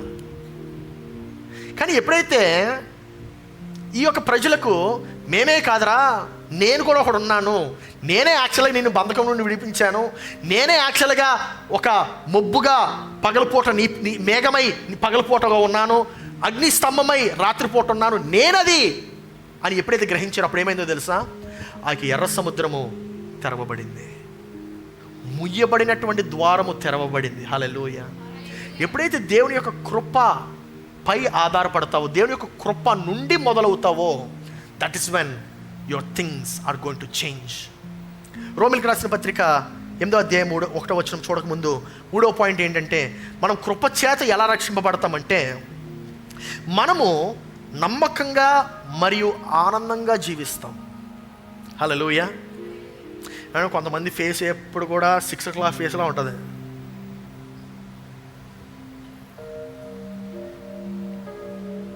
ప్రైజ్ లార్డ్ అంటే కూడా చెప్పరు ప్రైజ్ లార్డ్. జోక్ వేసినా సరే నవ్వరు, చాలా సాడ్గా ఉంటారు, చాలా దిగులు, చాలా భారం. పిల్లోడు జోకేసిన నవ్వడు, పెద్దోడు జోకేసిన నవ్వడు, అలా ఆవిడ జోకేసిన ఇంకా కోపం వస్తుంది. దేవుని స్తోత్రం, నమస్కారం పెట్టాలి వాళ్ళకి. ఎందుకు అలా ఉంటుందో తెలుసా? ఎందుకంటే వారు నేను నేను నేను అనుకుంటారు కనుక. They take that burden on them. కానీ దేవుని యొక్క వాక్యం ఏం చెప్తుంది తెలుసా? సమస్త భారము మోయిచున్న జనులారా నా యొద్దకు రండి, నేను మీకు విశ్రాంతినిస్తాను, నా కాడి తేలిక అంటున్నాడు. నా కాడి తేలిక. అవును, కాడి అంటే వాళ్ళు ఏదో అనుకుంటారు కొంతమంది. కాడి అంటే జంతువులు మోసేది, బర్డెన్. ఆ కాడి తేలికంట యేసు ప్రభువుది. ఈరోజు నీ యొక్క భారం నువ్వు మోస్తున్నావా, లేకపోతే దేవునికి అప్పచెప్తావా? ఒకసారి ఆలోచించు. రోమిలికి రాసిన పత్రిక 8:1 చదువుతాం.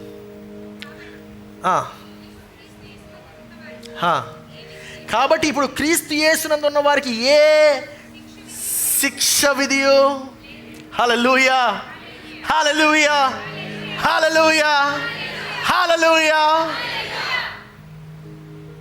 క్రీస్తు యేసునందు ఉన్న వారికి ఏ శిక్ష విధియో. 6 o'clock ఫేస్ 10 o'clock ఫేస్ అవ్వాలి. ఆమేన్, ఆమేన్. ఒక గొప్ప ఉదాహరణ చెప్పాలని చెప్పి ఆశపడుతున్నాను, దాంతో ముగిస్తాను. ఏంటా ఉదాహరణ అంటే, నాకు తెలిసినటువంటి ఒక ఆయన వెస్ట్ గోదావరి డిస్ట్రిక్ట్లో ఒక ఆయన ఉన్నాడు. ఆయన సాధారణమైనటువంటి వాడు అనమాట. నాకు ఎందుకు ఆయన ఎంత నచ్చుతాడు. నా ఫోన్ నెంబర్ ఇచ్చాను, అప్పుడప్పుడు ఫోన్ చేస్తూ ఉంటాడు, మెసేజ్ పెడతా ఉంటాడు. ఆయన సాధారణమైనటువంటి వాడు, అంటే డైలీ లేబర్. ఆయన ఒకరోజు పని ఉంటుంది, ఒకరోజు పని ఉండదు. ఈ చెట్లు కోసే పని, ఇలాంటివన్నీ చేస్తూ ఉంటాడు. ఆయన ఒక సంక్షోభం ఎదుర్కొన్నాడు ఆయన యొక్క జీవితంలో. ఏంటిదంటే, ఒకరోజు ఆయన యొక్క భార్య చాలా ఇల్లు అయిపోయింది, చాలా అనారోగ్య పాలైపోయింది. అనారోగ్య పాలైపోయిన తర్వాత హాస్పిటల్ తీసుకెళ్ళాడు, టెస్టులు చేయించాడు. ఇంకా హాస్పిటల్కి తీసుకెళ్తే తెలుసుకుంది, ఆ టెస్ట్ ఈ టెస్ట్ ఈ టెస్ట్ 1,00,000 వేస్తారు బిల్లు. ఈ బిల్లు అంతా కట్టుకోలేక, ఆయనేమో చాలా పేదవాడు, అసలు ఇల్లు గడుస్తుంది. ఆయనతో పాటు ఆయన యొక్క పెద్దనాన్న పెద్దమ్మ వాళ్ళ పిల్లలు అందరూ కూడా ఉంటారు. కుటుంబం చాలా, ఆయనకు ఉన్నది ఒకే ఒకటి, సొంత ఇల్లు ఒకటి ఉందన్నమాట, అంతే. అది కూడా పాక. ఇట్స్ నాట్ బిగ్ హౌస్, ఒక చిన్న పాక అది. ఆ ఇంట్లో ఉండేవారు. ఇంకా ఈ హాస్పిటల్స్ బిల్ కట్టుకోలేక తెలిసినటువంటి ఫ్రెండ్స్ని, రిలేటివ్స్ని అందరి దగ్గర అప్పులు తీసుకొని బిల్స్ కట్టడానికి ప్రయత్నిస్తున్నాడు. ఇంకా ట్రీట్మెంట్ అవుతుంటే ఇంకా ఎక్కువ కాలం అవుతుంది. ఇంకా స్నేహితులు, ఆ యొక్క రిలేటివ్స్ అన్నారు, మీరు తీసుకున్న అప్పు తిరిగి ఇచ్చేయండి అన్నారు. ఇంట్రెస్ట్ ఇవ్వట్లేదు, ఏమీ చేయట్లేదు, కనీసం తిరిగి ఇచ్చేయండి అంటే, కష్టంలో ఉంటే వాడికి ఇంట్రెస్ట్ ఏంట్రా బాబు అనుకున్నాను.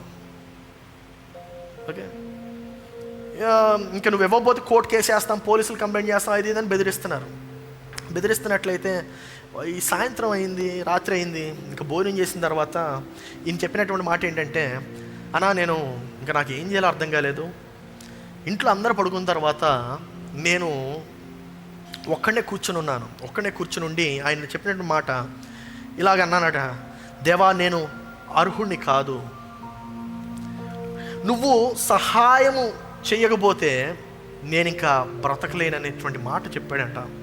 ఇంతే, ఏమీ ఉపవాసం చేస్తానని చెప్పలేదు, వాగ్దానాలు లేవు, ఏమీ అక్కడ బార్గెనింగ్ లేదు, నువ్వు ఇది చేస్తే నేను ఇది వస్తాను, మురుకుబడి లేదు, ఏమీ లేదు, నిజాయితీ మాత్రం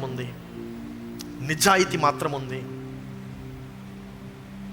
మరుసటి రోజు ఉదయాన్నే అనుకోకుండా ఒక సంఘటన అయింది. ఏంటదంటే, ఆయనతో ఎప్పుడు మాట్లాడినటువంటి వ్యక్తి, అంటే ఎప్పుడో కొన్ని సంవత్సరాలు అవుతుందంటే మాట్లాడి, అది కూడా క్లోజ్ ఫ్రెండ్స్ కాదు, ఏమీ కాదు, జస్ట్ హాయ్ అంటే హాయ్, బాయ్ అంటే బాయ్, అటువంటి వ్యక్తి ఆయన దగ్గరికి వచ్చాడంట. మరుసటి రోజు ఉదయాన్నే వచ్చి ఆయనతో అన్నాడంట, బాబు నాకు రాత్రి అంతా నువ్వే నా కల్లోకి వస్తున్నావు, నా డైరెక్ట్ నీ ఫేస్ నాకు కనబడుతుంది, నా కళలో నాకు నిద్ర పట్టలేదు, అసలు రాత్రి అంతా నాకు నిద్ర పట్టలేదు, నీ ఫేసే కనబడుతుంది, అందుకే నీ దగ్గరికి వచ్చాను అన్నాడట. నేను వస్తే ఈయన పరిస్థితి ఏంటో తెలుసుకున్నాడు. అంటే తెలుసుకున్న తర్వాత ఈయన చేసింది ఏంటంటే, ఆ యొక్క హాస్పిటల్ బిల్ ఏదైతే ఉందో అది పూర్తిగా కట్టేసాడట. పూర్తిగా అంటే అర్థం కాలేదు చాలామందికి. ఇంకా పూర్తిగా అంటే ఏంటో తెలుసండి, తీసుకునేటువంటి అప్పు కట్టేశాడు, వచ్చేటువంటి ఫ్యూచర్ బిల్స్ కూడా నేను కడతానని చెప్పాడు. హల్లెలూయా. పూర్తిగా, సగం కాదు, కొంచెం కాదు, అంతా. అప్పుడు నేను అన్నాను, దానినే కృప అంటారు. హల్లెలూయా. You don't deserve it, yet you got it. నువ్వు దాని అర్హుడు కాదు, కానీ నువ్వు దాన్ని పొందుకున్నావు. అర్హత లేదు, కానీ నువ్వు దాన్ని పొందుకున్నావు. నీలో ఆ యొక్క సామర్థ్యత లేదు, కానీ పొందుకున్నావు. అదే దేవుని యొక్క కృప. తర్వాత ఆ మనిషి ఇలా చెప్పాడు, ఏమనంటే, ఒకవేళ దేవుడు కానీ నాకు అంత పరిస్థితులు చక్కబడిన తర్వాత ఒకవేళ నాకు సహాయం చేసి ఉంటే, అప్పుడు నా యొక్క సామర్థ్యత వలనే నేను అది పొందుకున్నాను చెప్పి అనుకునేవాడిని అన్న. కానీ దేవుడు అన్ని చక్కబడ్డా తర్వాత నాకు సహాయం చేయలేదు, ఆ యొక్క కష్టంలోనే ఆయన నాకు సహాయం చేశాడు. అది దేవుని యొక్క కృప అని చెప్పి ఆయన చాలా విరిగి నలిగిపోయి నాకు ఫోన్ చేసి కన్నీరు పెట్టుకున్నాడు. నేను కూడా చాలా సంతోషించాను. ఇదంతా నాకు సహాయం కోసం ఒక్కసారి కూడా ఫోన్ చేయలేదు, నన్ను అడగలేదు, ఈ సాక్ష్యం చెప్పడానికి నాకు ఫోన్ చేశాడు. నేను చాలా అతిశయపడ్డాను. అందుకే రోమిలికి రాసిన పత్రిక 5వ అధ్యాయం 20వ వచనంలో చెప్తా ఉంటుంది, పాపం ఎక్కడ విస్తరించినో అక్కడ కృప అపరిమితముగా విస్తరించినంట. ఎలాగండి? అపరిమితంగా అంటే పాపం కొంచెం విస్తరిస్తే కృప ఇంకా ఎక్కువ విస్తరిస్తుందంట. హల్లెలూయా. That is good news. కాబట్టి యవనస్తులు కొంతమంది ఎవరైతే పాపంలో పడిపోతున్నారని చెప్పి బాధపడుతున్నారో, పాప భావము, ఆ యొక్క గిల్టీనెస్ అనేటువంటి దేవుడి నుండి రాదు, అది అపవాది నుండి వస్తుంది. ఆ యొక్క పాప భావములో బ్రతకొద్దు. పాప భావం ఏమి చెప్తా ఉంటుందంటే, అయ్యో నువ్వు పాపం చేసేసావు, ఇప్పుడు ఎలాగా? దేవుడి నుండి దూరంగా ఉండాలి కదా, నువ్వు సంఘానికి వెళ్ళొద్దు, ఈ పని చేయొద్దు. But you know what, grace ఏం చెప్తుందో తెలుసా? పాపం చేసావా, దేవుని సన్నిధిలో ఇంకా ఎక్కువ గడిపంటుంది. హల్లెలూయా. పాపం చేసావా, దేవుని ఇంకా ఎక్కువ వేడుకో అంటుంది. ఎందుకు? ఇప్పుడు ఇంకా కృప అపరిమితంగా విస్తరించింది. హల్లెలూయా. నా ప్రియ సహోదరి సహోదరుడా, చాలామంది నాకు తెలిసినటువంటి చాలామంది క్రైస్తవులు, నా కజిన్స్ అవ్వచ్చు, నా రిలేటివ్స్ అవ్వచ్చు, వాళ్ళు సంఘానికి రావయ్యా, సంఘానికి రాయి, ఫ్రెండ్స్ సంఘానికి రాయి అంటే ఏం చెప్తారు తెలుసా? ఇప్పుడు కాదులేండి, అంతా చక్కబడిన తర్వాత వస్తాను. ఇప్పుడు నేను అంత చక్కగా బ్రతకట్లేదండి, అంతా చక్కబడిన తర్వాత వస్తాను. నేను వారికి చెప్పే సమాధానం ఇదే, అంతా చక్కబడిన తర్వాత రావడం కాదు, ఇప్పుడే రా.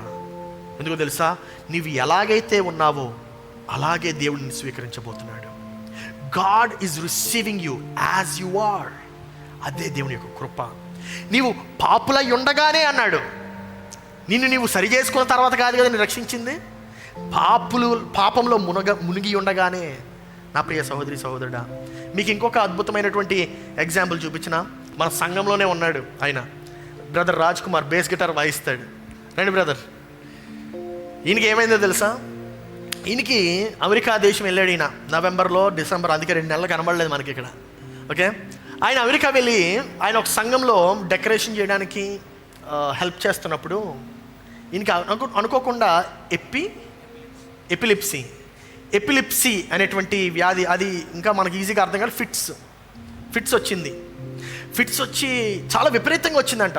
ఫిట్స్ వచ్చి హీ బికేమ్ అన్కాన్షియస్, స్పృహ కోల్పోయాడు. ఈయనే ఇక్కడ స్పృహ కోల్పోయాడు, ఏమవుతుందో తెలియలేదు.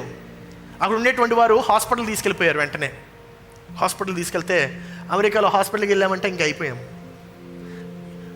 తుమ్ము వచ్చినా సరే ఎంఆర్ఐ టెస్ట్ చేయిస్తారు. ఓకే, తల నుండి తోక వరకు, అరిపాదం వరకు అన్ని టెస్ట్లు, చెకప్లు చేయిస్తారు. ఈయనకి అలాగే చేంజ్ చేశారు అన్నీను. ఈయనకి కాన్షియస్లో లేరంట. ఎప్పుడు వెళ్ళారు, ఏ టైంకి వెళ్ళారు? మార్నింగ్, ఈవినింగ్ 4కి వెళ్తే నైట్ 9 or 10కి మళ్ళీ స్పృహ వచ్చింది.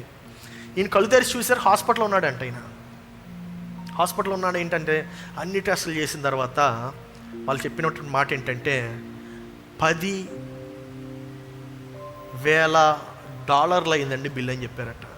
ఏమ రైట్? ఎంత అండి? $10,000 అంటే $10,000 అంటే ఎంతో తెలుసండి. ఇప్పుడు 9,10,000 ఇప్పుడు.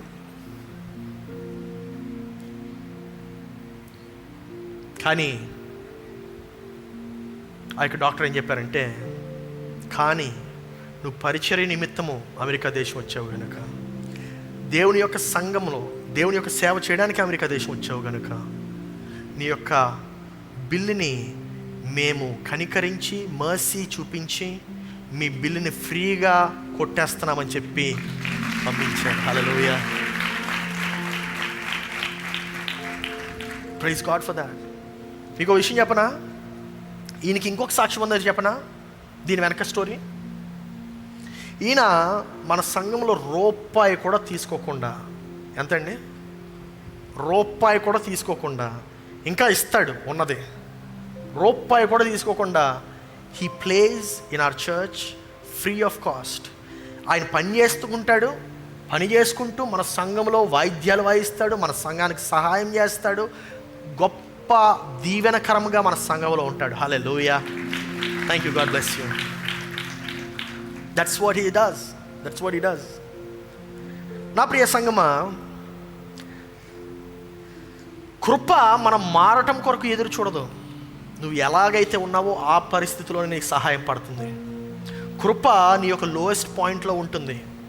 ఆ యొక్క రాత్రి ఒకవేళ ఆ కుర్రోడు అతను కానీ నిజంగా అతనికి మారింది ఏంటో తెలుసా, బయట ప్రపంచం మారలే, తన యొక్క అంతరంగ హృదయం మారింది ఆ రాత్రి. అందుకే నిజాయితీగా దేవుని ముందు అన్నాడు, దేవా నువ్వు సహాయం చేయకపోతే ఇంకా నేను బ్రతకలేనన్నాడు. ఈరోజు నీ యొక్క హృదయం ఏ పరిస్థితిలో ఉంది? ఈ యొక్క అద్భుతము ఉట్టి ధనము సమకూర్చబడడానికి మాత్రమే కాదు. No, it was not only about the money that was provided. ఈ యొక్క అద్భుతము తన యొక్క జీవితంలో జరిగింది ఈ యొక్క సమస్యలు పరిష్కరించడం మాత్రమే కాదు. No, it is not only for the problems that have been solved. మరి దేని కొరకంటే హృదయము తిరిగి నిర్మింపబడింది. హల్లెలూయా, హృదయము తిరిగి నిర్మింపబడింది. That is priceless, that is valuable. నా ప్రియ సహోదరి సహోదరుడా, ఎఫెసీయులకు రాసిన పత్రిక 2వ అధ్యాయం 8వ వచనంలో చూస్తే, మీరు విశ్వాసము ద్వారా కృప చేతనే రక్షింపబడి ఉన్నారట. మీరు విశ్వాసము ద్వారా కృప చేతన మాత్రమే రక్షింపబడి ఉన్నారు. అంటే అది కృప, దేవుని కృప. ఆఖరిగా నేను చెప్పొచ్చేది ఏంటంటే, దేవుని కృప వలన ఏమవుతుందో తెలుసా? హెబ్రీయులకు రాసిన పత్రిక 4:16 గనుక మనము కనికరింపబడి మనము అందరూ చెప్పండి, మనము కనికరింపబడి, మళ్ళీ అందరూ చెప్పాలి, మనము కనికరింపబడి. ఓకే, మనము కనికరింపబడి సమయోచితమైన సహాయము కొరకు కృప పొందునట్లు ధైర్యముతో కృపాసనము యొద్దకు, హల్లెలూయా, అంటే ధైర్యముగా నీవు కృపాసనం యొద్దకు చేరగలవు, దేవుని యొద్దకు చేరగలవు. That is what grace does. That is what grace does. ఈ ఉదయకాలమున నేను చెప్పే మాట ఏంటంటే, కృప నిన్ను పిలుస్తుంది, కృప నిన్ను రమ్మంటుంది, కృప నిన్ను రమ్మంటుంది. అలసిపోయినటువంటి విశ్వాసిని రమ్మంటుంది, క్రియలపై ఆధారపడేటువంటి ఆ యొక్క భక్తుణ్ణి రమ్మంటుంది. ఈరోజు కృప నిన్ను పిలుస్తుంది. ఏమని పిలుస్తుంది అంటే, రా నా దగ్గరికి అంటుంది. పాప భావములో మునిగిపోతున్నటువంటి ప్రతి భక్తుడితో మాట్లాడుతుంది. కృప నిన్ను రమ్మంటుంది. విరిగి నలిగినటువంటి హృదయాలకు రమ్మంటుంది. కృప అంటుంది, రా నా యొద్ద తిరిగిరా, నేను నీకు విశ్రాంతినిస్తానంటుంది. ఎవరెవరైతే భారముతో ఉన్నటువంటి వారు ఉన్నారో, ఎవరెవరైతే ఆ యొక్క సమస్యల మధ్య నలిగిపోతున్నటువంటి వారు ఉన్నారో, వారందరినీ కూడా దేవుడు అంటున్నాడు, నా యొద్దకు రా, నేను నీకు విశ్రాంతినిస్తాను. నా యొద్దకు రా, నీ యొక్క శ్రమల నుండి నేను నిన్ను రక్షిస్తాను. నా యొద్దకు రా, నీ యొక్క భారాన్ని నేను తొలగిస్తాను అంటున్నాడు. ఎవరెవరైతే ఈ యొక్క భారముతో మునిగిపోయి ఉన్నారో, లేచి నిలబడదాము. మనం, దేవా నీవు మాత్రమే నా యొక్క సహాయము, నీవు మాత్రమే నా యొక్క రక్షణ, నీవు మాత్రమే ప్రభువా నా యొక్క నిరీక్షణ అనేటువంటి మాట ఆయనతో పలుకుదాము. ఏ హృదయం కూడా నిశ్శబ్దంగా ఉండొద్దు. ప్రతి హృదయము పలికేలాగిన, ప్రతి హృదయము స్పందనకి ఒకవేళ గురైనట్లయితే, దేవా నీవు నాతో మాట్లాడయ్యా అని చెప్పి మనం దేవుణ్ణి అడుగుదామా? దేవా నీ యొక్క కృప నా పైన చూపుమయ్యా, దేవా నీ యొక్క కృప కనికరం బట్టి నీకు వందనాలు చెల్లిస్తున్నానని చెప్పి నీ యొక్క 2 చేతుల పైకెత్తి పరలోకం వైపు చూపిస్తూ, దేవా నీవు మాత్రమేనైనా, దేవా నీ యొక్క రక్షణ, నీ యొక్క కృప మాత్రమేనైనా నన్ను రక్షించేది. దేవా నేను కాదు, నేను కాదు, నేను కాదు, నీ యొక్క కృప. దేవా నీ యొక్క కృప ప్రభువా, దేవా నీ యొక్క కృపనైనా, దేవా నేను కాదు రాజా, నీ యొక్క కృప రాజా, దేవా నేను కాదయ్యా, దేవా నేను కలిగి ఉన్నదంతా నీదే, నీదే, నీదే అనేటువంటి మాట మనం చెప్పగలమా? ప్రియులే నన్ను విడనాడినా, శోకమే నా లోకమా, అనాథగానే మిగిలానే, నా కథ ముగిసినదే. ప్రియులే నన్ను విడనాడినా, శోకమే నా లోకమా, అనాథగానే మిగిలానే, నా కథ ముగిసినదే. నీ కుడి చేతిలో ఉంచగానే బెన్యామీను వంతునుగా మారే, 5 అంతులాయే నా భాగ్యము, విధిరాతనే మార్చే నీ కృప, నీ కృప, నీ కృప. ఆకాశము కంటే హెచ్చైనది నీ కృప, నీ కృప. ఆకాశము కంటే హెచ్చైనది. మౌనిగా ఎటులే లేదా, సాక్షిగా ప్రచురించక, మౌనిగా ఎటులుండేదా, సాక్షిగా ప్రచురించక, నా తుది శ్వాస వరకు నీ చెంత చేరే వరకు, నా తుది శ్వాస వరకు నీ చెంత చేరే వరకు, ఇంకా బ్రతికి ఉన్నామంటే కేవలం నీ కృపయే. ఇంకా సేవలో ఉన్నామంటే కేవలం నీ కృపయే. ఏ మంచితనము లేకున్నను కొనసాగించునది నీ కృపయే. కొనసాగించునది నీ కృప. నిలబెట్టుకొనది నీ కృప. నీ కృప, నీ కృప. ఆకాశము కంటే, అవును రాజా, నీ కృప, నీ కృప. ఆకాశము కంటే హెచ్చైనది. మౌనిగా ఎటులుండేదా, సాక్షిగా ప్రచురించక నా తుది శ్వాస వరకు నీ చెంత చేరే వరకు, నా తుది శ్వాస వరకు నీ చెంత చేరే. దేవా, నా కృప కాదు, నా యొక్క శ్రమలు కాదయ్యా, నా యొక్క క్రియలు కాదయ్యా. It is not my mind, నా బలము కాదు రాజా, నా శక్తి కాదు రాజా. దేవా, నీ కృప మాత్రమే, నీ కృప మాత్రమే, నీ కృప మాత్రమే రాజా. ఆ రోజు నాకు అనారోగ్యం వచ్చినప్పుడు నన్ను కాపాడు. నీ కృప మాత్రమే నైనా ఆ యొక్క బలహీనత సమయంలో నన్ను లేవనెత్తింది.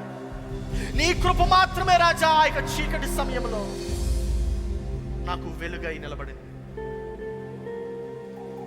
ఆ యొక్క ఒంటరైనటువంటి సమయంలో, ఒంటరితనంలో నేను బాధపడుతున్నప్పుడు, ఒంటరితనంలో నేను ఉంటున్నప్పుడు, దేవా నీ కృపనైనా నన్ను రక్షించింది, నన్ను కనుగొన్నది.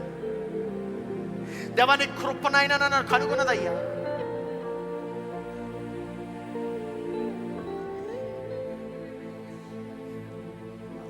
ఆరోగ్యం, ఉద్యోగం ఉన్నాయంటే కేవలం నీ కృపయే.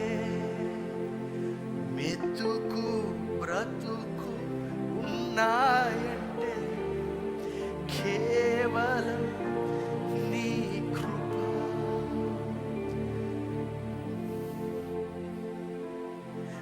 ఆరోగ్యం, ఉద్యోగం ఉన్నాయంటే కేవలం నీ కృపయే.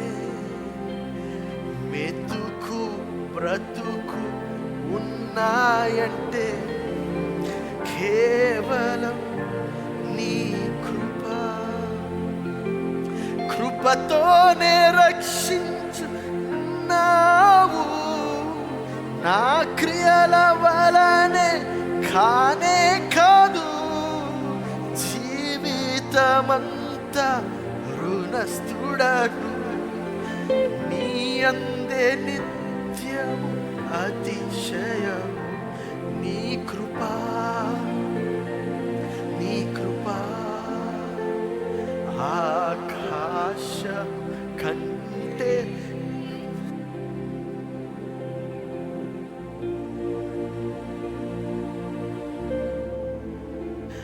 ఆకాశము కంటే హెచ్చైనది. మౌనిగా ఎటులుండేదా, సాక్షిగా ప్రచురించక నా తుది శ్వాస వరకు నీ చెంత చేరే వరకు, నా తుది శ్వాస వరకు నీ చెంత చేరే వరకు. నీ కృపా, నీ కృపా. ఆకాశం కంటే నీ కృపా, నీ కృపా.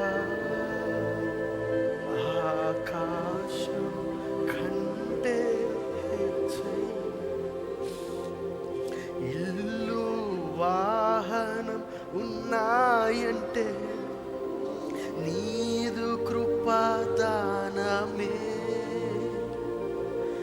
బలము ధనము ఉన్నాయంటే నీదు కృపాదానమే. ఏ అర్హత నాలో లేకున్నాను కృపాభిక్షయమే నా ఎడల. ఏ అర్హత నాలో లేకున్నాను కృపాభిక్షయమే నా ఎడల. జీవితమంతా కృతజ్ఞుడను, జీవితమంతా పాడెదను నీ కృపా, నీ కృపా. ఆకాశం కంటే హెచ్చైనది నీ కృపా, నీ కృపా. ఆకాశం కంటే హెచ్చైనది. మౌనిగా ఎటులుండేదా సాక్షిగా ప్రచురించక నీ శ్వాస వరకు నీ చెంత చేరు వరకు, నా తుది శ్వాస వరకు నీ చెంత చేరే వరకు నీ కృప రాజా, నీ కృపనైనా నన్ను రక్షించింది. నీ కృప ప్రభువా నన్ను కాపాడిందయ్యా. దేవా, ఇక ఒంటరితనంలోనైనా నీవు నిలబడి ఉన్నావు. ఎవరు లేని సమయంలో నీవు నాతో నిలబడి ఉన్నావయ్యా. దేవా, ఇక బలహీన సమయంలో నీవున్నావయ్యా. దేవా, ఇక ఒంటరితనంతో బాధపడుతున్నప్పుడు నీ యొక్క దయ నా పైన ఉందయ్యా. దేవా, ఇక బలహీన సమయంలో నీవు బలమై నిలబడ్డావు రాజా. నీ కృప మాత్రమే నాయన నన్ను లేవనెత్తింది. నీ కృప మాత్రమే నాయన నన్ను హెచ్చించింది. నీ కృప మాత్రమే.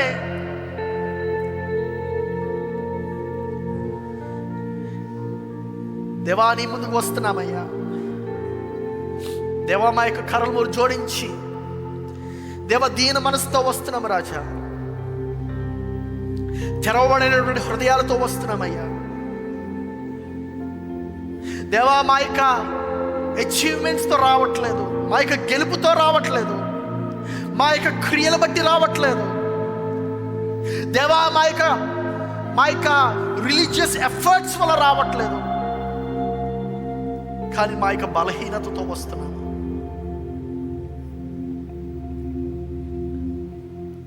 దేవా, మాకు నేర్పబడింది అయ్యా, మేము ఇంకా కష్టపడాలని. కానీ ప్రభువా, మా యొక్క కష్టం కాదు, నీ యొక్క కృప అనేటువంటిది నీవు మాకు తెలియపరిచావు రాజా. దేవా, మేమనైనా మమ్మల్ని మేము ప్రూవ్ చేసుకోవడానికి, దేవా ఇతరుల యొక్క యాక్సెప్టెన్స్ని పొందడానికి ప్రభువా, దేవా రకరకాలుగా చేసి ఉన్నామయ్యా, రకరకాల ప్రయత్నాలయ్యా. కానీ ప్రభువా, ఈ మధ్యాహ్న సమయంలోనైనా నీ యొద్దకు వస్తున్నాము. నీ కృపా సన్నది మాత్రమే, నీ యొక్క కృప మాత్రమే చెప్పిందయ్యా విశ్రాంతి తీసుకో. నీ కృప మాత్రమే చెప్పిందయ్యా నెమ్మదిగా ఉండు.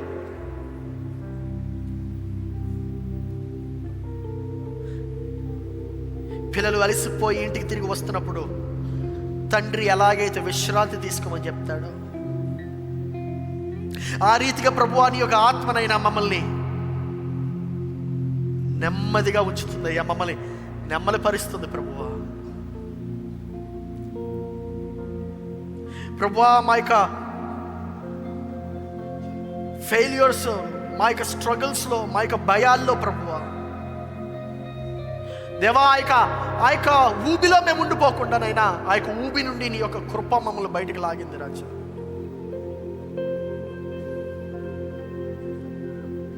దేవా, నీ యొక్క పాదపీఠం దగ్గర మేము కూర్చుని ఉంటున్నాము. ఈరోజు చెప్తున్నాము రాజా, ప్రభువా, మేము అలసిపోయి ఉన్నామయ్యా, నీ కృప మాకు కావాలి. దేవా, మేము అలసిపోయి ఉన్నామయ్యా, ఆ యొక్క భారంను మోస్తూ మా యొక్క హృదయాలలో దేవా, ఆ యొక్క బరువును మోస్తూ అలసిపోయి ఉన్నామయ్యా. కానీ రాజా, యేసు రక్తముతో దాన్ని, ఆ యొక్క భారమును ఈరోజే తుడిచివేసే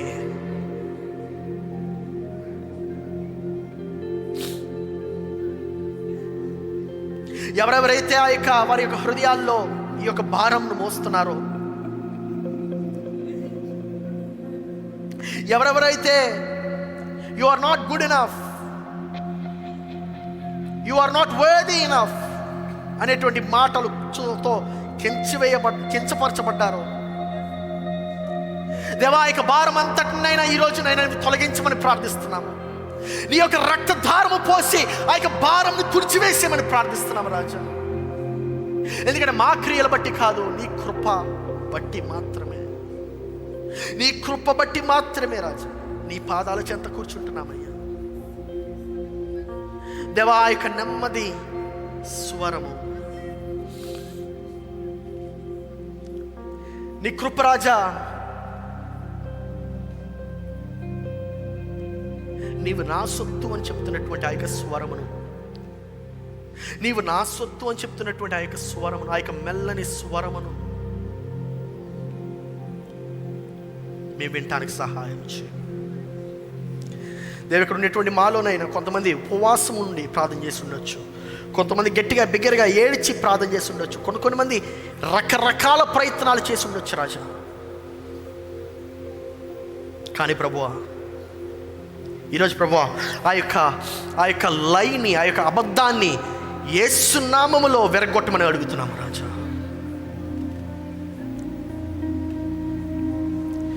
మా సిగ్గు కన్నా నీ యొక్క కృప ఇంకా బలమైనటువంటిది రాజా.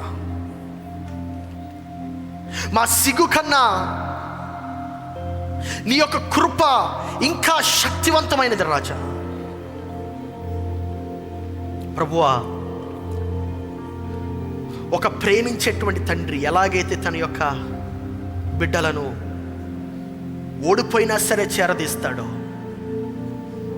ఓటమి పాలైనా సరే చేరదీస్తాడు, దేవా, ఈరోజునైనా నీవు మమ్మల్ని చేరదీయమని అడుగుతున్నామయ్యా. దేవా, నీవు మమ్మల్ని దగ్గర తీసుకొని చెప్తున్నావయ్యా, నేను నిన్ను ప్రేమిస్తున్నానని చెప్తున్నాడు మన దేవుడు. ఈ ఉదయకాలం దేవుడు అంటున్నాడు నీతో, I love you the way you are my child, come to me. నా ప్రియ కుమారుడా, నా ప్రియ కుమార్తె, నా దగ్గర నీవు ఎలాగైతే ఉన్నావో అలా ప్రేమిస్తున్నాను అంటున్నాడు. దేవా, మా యొక్క గతాన్ని క్షమించినందుకు, నీ యొక్క కృప క్షమించినందుకు వందనాలయ్యా. మమ్మల్ని ప్రస్తుతంలో బలపరుస్తున్నందుకు వందనాలయ్యా. మా యొక్క భవిష్యత్తును కాపాడుతున్నందుకు వందనాలు రాజా.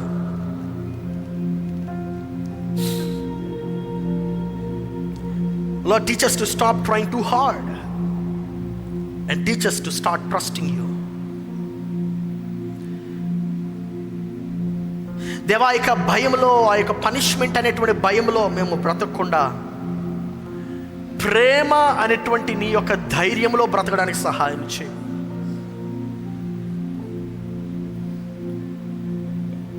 దేవా, ఈ యొక్క స్థలం నేను మేము విడిచి వెళ్తుంటుండగా మా యొక్క కుటుంబాల్లో, మా యొక్క గృహంలో నీ యొక్క కృపను నింపమని ప్రార్థిస్తున్నాము. మా యొక్క వివాహాలలోనైనా నీ యొక్క స్వస్థతను దయచేయమని ప్రార్థిస్తున్నాము. మా యొక్క ఉన్నటువంటి పిల్లల్లోనైనా వారు కృపలో ఎదగడానికి సహాయం చేయి. మా యొక్క మాటల్లో నీ యొక్క కృపను మేము చూపించడానికి సహాయం చేయి. దేవా, నీ కృపను ఈరోజు పొందుకుంటున్నాం రాజా. నీ కృపలో విశ్రాంతి తీసుకుంటున్నామయ్యా. నీ కృప ద్వారా కప్పబడి మేము ముందుకు అడుగు వేస్తున్నాం నైనా. శక్తివంతమైనటువంటి యేసుక్రీస్తు నామములో అడిగి ప్రార్థిస్తున్నాము తండ్రి, ఆమేన్. మన తండ్రి అయిన దేవుని ప్రేమ, కుమారుడైనటువంటి యేసుక్రీస్తుని కృప, పరిశుద్ధాత్మని యొక్క అన్యోన్య సహవాసం ఇక్కడ చేరిన మనకును సంఘమంతటికి సదాకాలము తోడయుండును గాక. Amen, amen, amen.